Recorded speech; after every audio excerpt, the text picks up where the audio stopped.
नमस्कार, आपके अपने परिवार संजय जीएस पॉइंट में आप सभी का स्वागत है। मैं संजय सर।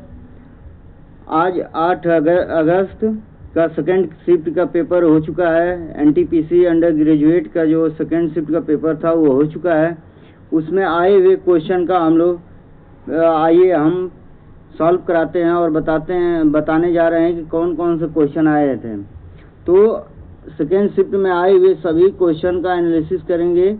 यह रिपीट हो रहे हैं क्वेश्चन बार बार, और देखिए ये कोई बनावटी नहीं, क्वेश्चन बच्चों से पूछ कर और उसके बाद ये क्वेश्चन सॉल्व करा रहे हैं। नहीं विश्वास है तो जो बच्चे दे कर आए हैं उनसे आप लोग पूछ सकते हैं। तो आइए और क्वेश्चन को पढ़ते चलिए, इसलिए कि रिपीट हो रहा है। अब क्वेश्चन क्या है? कंप्यूटर में किसी प्रोग्राम को डिलीट करने के बाद वह कहाँ चला जाता है? किसी कंप्यूटर में किसी भी प्रोग्राम को डिलीट करते हैं तो वो कहाँ चला जाता है? ये क्वेश्चन पूछा गया था।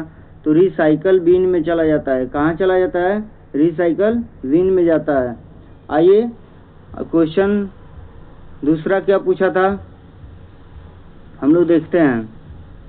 जो ये पूछा था दूसरा, विधवा पुनर्विवाह का समर्थन किसने किया था?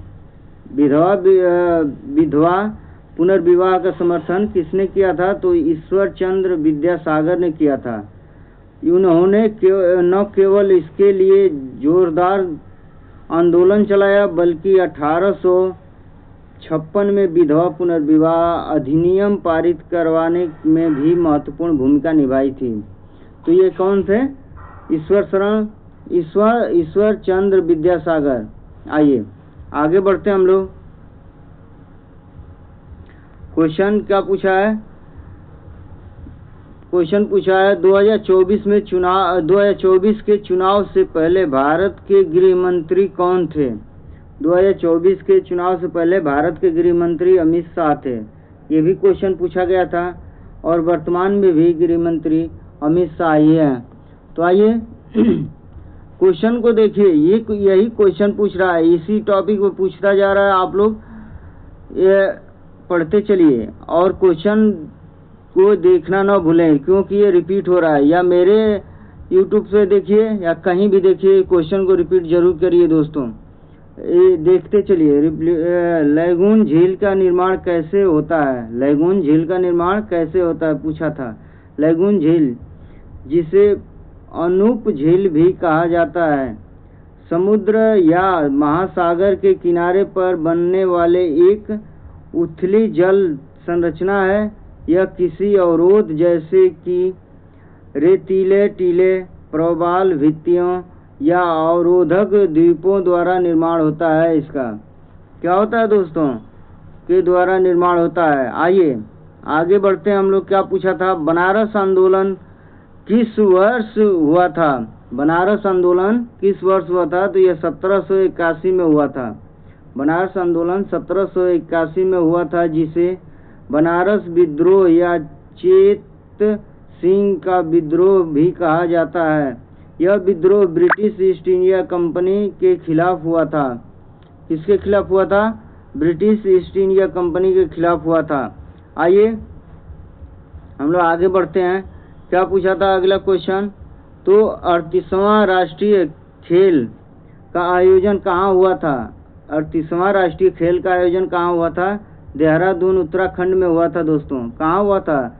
देहरादून उत्तराखंड में। यह 38वें राष्ट्रीय खेल उत्तराखंड के 8 जिलों के 11 शहरों में आयोजित किया गया था। ये आप लोग याद रखिएगा, फिर पूछा जा सकता है कितने जिले और कितने शहरों में। तो 8 जिले और 11 शहरों में आयोजित हुआ था। 28 जनवरी 2025 को प्रधानमंत्री नरेंद्र मोदी ने देहरादून में 38वें राष्ट्रीय खेल का उद्घाटन किया था। आइए आगे बढ़ते हैं हम लोग।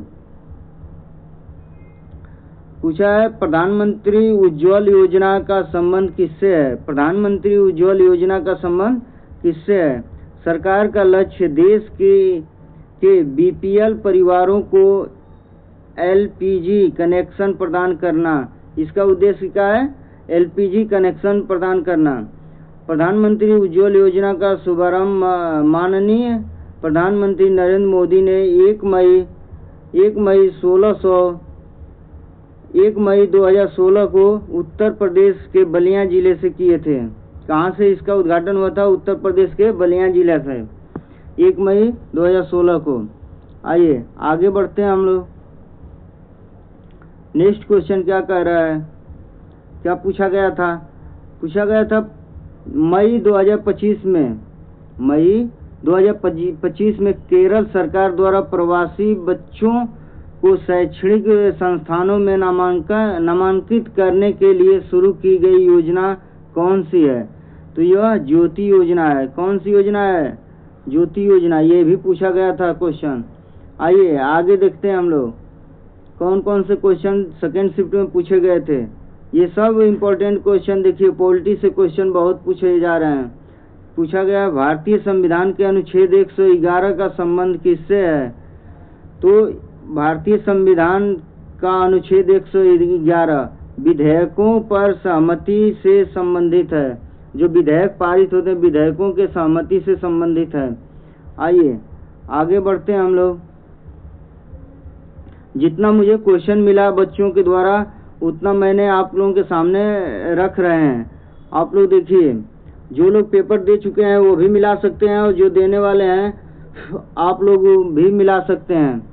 आइए, रिहंद परियोजना किस नदी पर निर्मित है? रिहंद परियोजना किस नदी पर निर्मित है? तो यह रिहंद नदी पर निर्मित है। कहाँ पे है?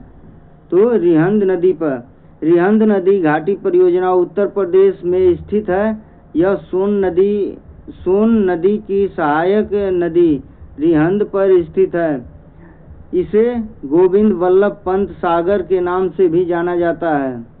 गोविंद वल्लभ पंत सागर के नाम से भी जाना जाता है, जो यह जल संग्रह की मात्रा में भारत का सबसे बड़ा नदी जल बड़ी परियोजना है।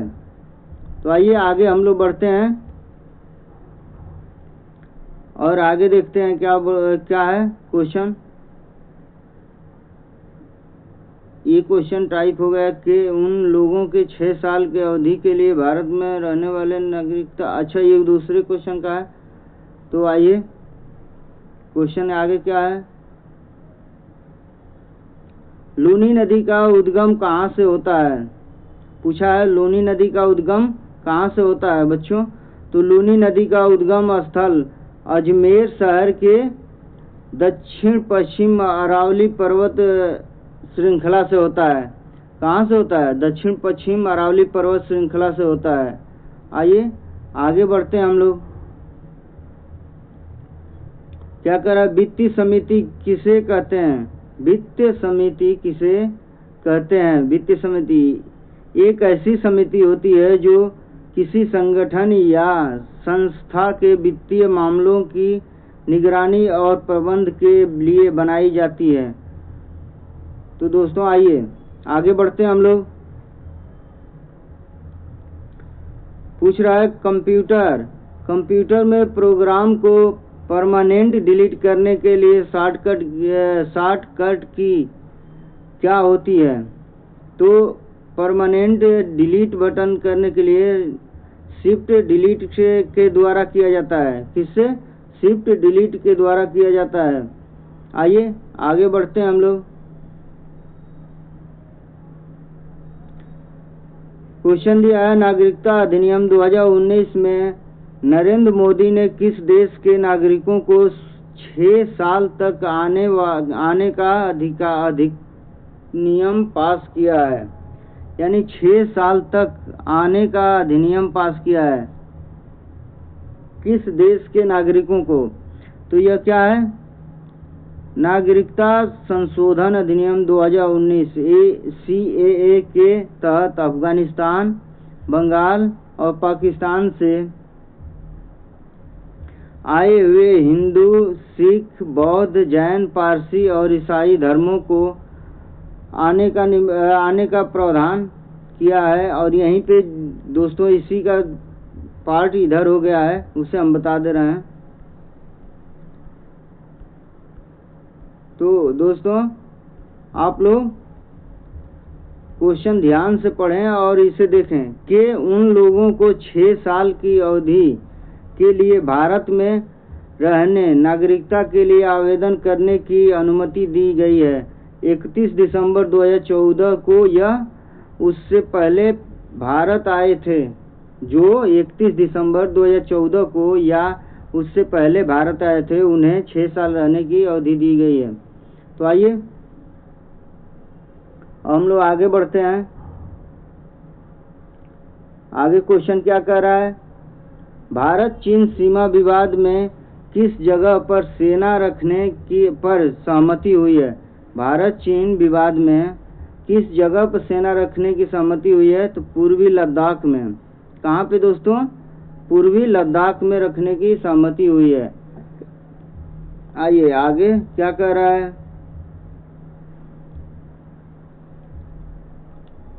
पोप फ्रांसिस के निधन पर भारत के राष्ट्रपति कौन सा देश गए थे? पोप फ्रांसिस के निधन पे भारत के राष्ट्रपति कौन सा देश गई थी? तो ये वेटिकन सिटी। कहाँ गई थी? Vatican city. आप लोग कमेंट करके बताइए कि इस समय भारत के राष्ट्रपति कौन है? भारत के राष्ट्रपति का नाम क्या है? बताइए कमेंट करके। आप लोगों के लिए ये सवाल है। आइए आगे बढ़ते हैं हम लोग। इस तरह से ये क्वेश्चन हम लोगों का जितना मिला था उतना हम बता दिए। हम लोगों का क्वेश्चन यहीं समाप्त होता है बच्चों। और वीडियो अच्छा लगे तो लाइक, शेयर और सब्सक्राइब जरूर करें। अपने दोस्तों के पास भी शेयर करें जिससे उन लोगों को भी हेल्प हो। तो चलिए अगला वीडियो लाएंगे 3rd शिफ्ट का। जय हिंद, जय भारत।